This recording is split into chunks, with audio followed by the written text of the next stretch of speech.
When Mental was alive, he was a boss man with 18 or 20 children working for him, and he almost never raised his hand against any of them. Every week he gave them 5 stars to split between themselves, or packs of gems, and he made them invisible to the police and the evangelist types who wanted to salvage them from the streets, and the men who watched them with hungry eyes as the children hurtled down railway tracks, gathering up plastic water bottles before a train could ram into them. Mental didn't mind if his ragpicker boys gave him 5 Bisleri bottles instead of 50, or if he caught them outside the cinema when they should have been working, wearing their best clothes and standing in a queue for a first-day, first-show ticket they couldn't even afford. But he turned on them the days they showed up with their noses red, their words mixing together like blood and water, their eyes swollen like full moons from sniffing whitener. Then Mental stubbed out his gold flake kings on their wrists or shoulders, and he called it a waste of a good cigarette. The pungent fumes of burnt flesh trailed his boys, and washed away the sweet, short thrills of dendrite or Erase X. He knocked some major sense into their heads, Mental did. We never met him because he lived in this neighborhood long before our time.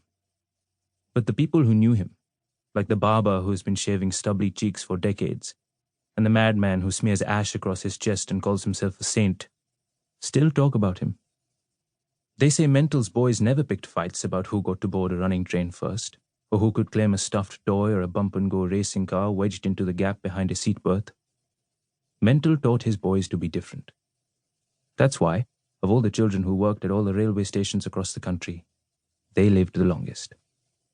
But Mental himself died one day.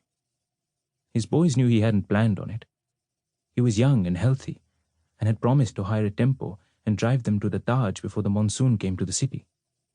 They cried over him for days. Weeds flowered in the bald ground watered by their tears. Then the boys had to work for men who were nothing like Mental. There were no chocolate bars or movies in their new lives, only hands scorched by railway lines gleaming like gold in the summer sun, the temperature 45 degrees by 11 in the morning. In winter, it belly flopped to 1 or 2 degrees, and sometimes, when the mist was white and grainy like dust, the knife edge of the icy tracks skinned their blistered fingers. Every day after scavenging, the boys cleaned their faces with the water dribbling from a leaky pipe at the station and sent a collective prayer up to Mental to rescue them before a train's wheels ground their arms and legs to bone dust, or a belt whistled through the air to snap their hunched spines into 2, and they never walked again. In the months that followed Mental's death, 2 boys died chasing after trains. Kites circled their splintered corpses, and flies kissed their blue-black lips. The men who employed them thought it a waste of money to have their bodies picked up and cremated. The trains didn't stop, and the engines screamed late into the night.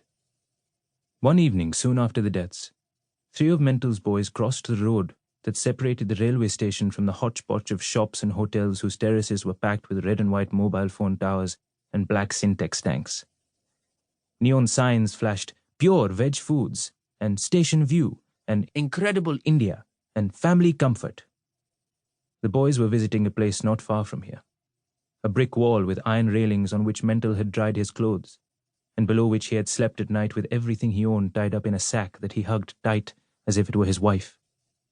In the yellow-pink light of the letters that formed Hotel Royal Pink, they saw the small clay gods that Mental had arranged in a niche in the wall. Lord Ganesh with his trunk curled up in his chest, and Lord Hanuman lifting a mountain with one hand, and Lord Krishna playing the flute, sun-dried marigolds pressed down with stones at their feet. The boys knocked their foreheads against the wall and asked Mental why he had to die.